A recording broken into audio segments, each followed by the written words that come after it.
There's one character in BAPBAP who will always stand out as one of the best. This character is Zook. Zook has very good abilities. A homing missile which works great for ending people on low HP, an iframe jump where he shoots the ground, launching himself upwards also dealing damage, and a great ability to scare or trap people, where he launches a bunch of heavy damage mines onto the ground. His primary also has good damage and it's a small splash damage as well. When you're playing Zook, it's important to stay back and play defensive. Instead of putting your mines where the opponent is, place them around you or where you think they're going to be. So let's say a froggy is a little ways away from you, and if you try to put your mines where the froggy is, he'll just jump on you and you're defenseless against that. Instead, place the mines around yourself, so if froggy tries to jump or tongue you, he'll put himself in the mines doing a lot of damage. With any character that has an iframe, you should save it, especially if there's a character who could drop a huge fireball at top of you at any instant. Thanks to BAPBAP, I have this guide which gives you the best Zook character matchup. As you can see, Zook is good almost against any character. BAPBAP also made this list of what augments to take, which is very helpful. I'll link the full Zook guide that he made in the description if you want to read that. Crit and attack speed are some of the best for Zook, and a combo of augments that is good for just about every ranged character: Hitty Witty, and Rapid Fire. In the guide, BAPBAP even takes the time to list what to do against every character, so I'll read all of those out. When you're playing against Chuck, just play defensive in this fight. Use your space to dodge Chuck's jump. After you jump, place your mines around yourself. It is important to wait to place your mines until Chuck jumps if possible. Just auto and stay within your mines to maximize your DPS. He can and will catch you if you try to run, so don't bother running. Anna isn't a good or bad matchup here. Use the max range of your AoE to poke Anna before she can get within range. Ideally, you can burst her down before she can do any real damage to you. You can use your jump to avoid her ult, however it's a bit more useful than that.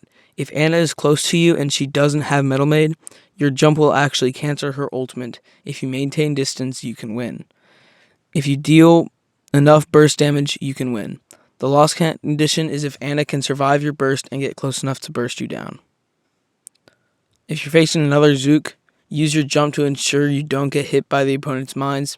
If the opponent wastes their jump, place your mines directly on top of them. 90% of the time, this fight is determined by stats and aim. Just hit your autos and you are doing almost everything you can to try to win the fight. You need to get close in this fight against Kitsu. She slightly outranges you, so you need to get close enough to hit your auto attacks fully and not just the AoE. This approach isn't always easy so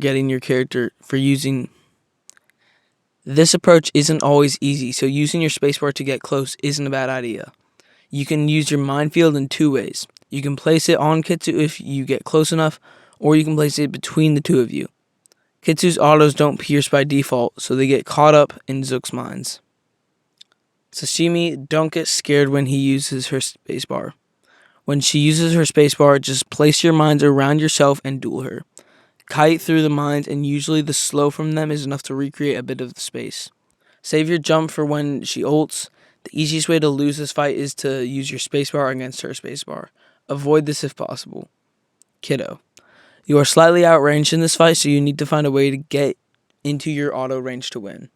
Save your movement ability to dodge Kiddo's ultimate, and you can usually win a fight in a close range. However, there will be times where Kiddo will have better stats and win. If you know you can't win up close, you can use your R&B to poke him down before the fight. Sometimes I place my mines directly on top of Kiddo for the damage, but once I get attack speed, I think more auto attacks is better than relatively long cast time for Zook's ultimate. Against Skinny, you need to use your spacebar to dodge Skinny's ult. Grab Protective Bubble if there's a threatening Skinny in the game. You can place your mines around yourself when Skinny goes invis to stop him from being able to get close to R&B and sleep easily. Jelly Splash is especially useful in this fight as the AoE will slow Skinny and make it easy to track Skinny while he's invisible. Against Froggy, place your mines around yourself the moment Frog starts to get close to you. Frog has no good way to clear Zook's mines, so this usually forces Frog to retreat. If you don't have CDR, you also need to retreat till your mines are available again. You cannot win this fight without your ultimate. Use your spacebar to dodge Froggy's ultimate, and as you should be able to win this fairly easily for most of the game, as long as you stay calm and sit within your minefield. In the late game, Frog does outscale you, so you must stay as far away from him as possible. Try to only hit him with the edge of your AoE to maintain space from his RMB. TV. This is a very dangerous fight and you need to be careful. Stay as far away as you can. Do not ever get close to TV as you will die very quickly. If TV ever gets close enough to where you can get hit by more than clone at auto at a time, then you should use your movement ability to jump away. TV's clones are a huge threat, so don't sit next to them if possible. When you know he's on cooldown, you can try to be aggressive. However, I would usually only get aggressive if the TV is trapped somewhere and is forced to push toward you. Sophia. Try to stay out of Sophia's dash range to maximize how much HP you can poke down before the fight starts. Once she gets close to you, use your mines directly over yourself. If she uses counter, make sure you stop attacking to not blow yourself up. If you have enough attack speed and lifesteal, you usually win this even in close range. Your jump isn't needed here, so you can always use that to try to dodge her initial dash or jump over a wall to retreat. Jiro. This fight is essentially an easier Sophia fight. You can place your mines on top of yourself as soon as Jiro starts to engage you. Stay in your mines and auto-attack at Jiro, and you are usually okay. Your space can be used to dodge just about any of Jiro's abilities, and it should be fine. Try to dodge whatever you think is the biggest threat based on Jiro's augments. You slightly outrange Bishop. Use this to your advantage. If you get within Bishop's auto range, the fight can go either way. Stay slightly outside of Bishop's range and you should be safe. If he uses RMB, you can use your spacebar backwards to dodge it if needed. Eve, this fight is basically the exact same as Bishop. You slightly outrange Eve and need to use this to your advantage. The upside is the close range against Eve, you still usually win.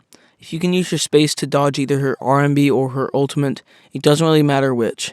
If she is able to get close, the biggest threat she usually has is her explosive ice block. If she is both able to get close and has an explosive ice block, just save your spacebar to dodge it. With Rocky, this fight is relatively easy. Use your auto attack on Rocky and force him to walk towards you. Walk backwards and kite him until he places his wall trapping you. Use your jump to dodge his ult, and he has virtually no counterplay. So that's a complete guide on how to play Zook, and I hope that this helped you. But yeah, thanks for watching. I think I miss my... I like the way you kiss me. I can tell you miss me. I can tell it is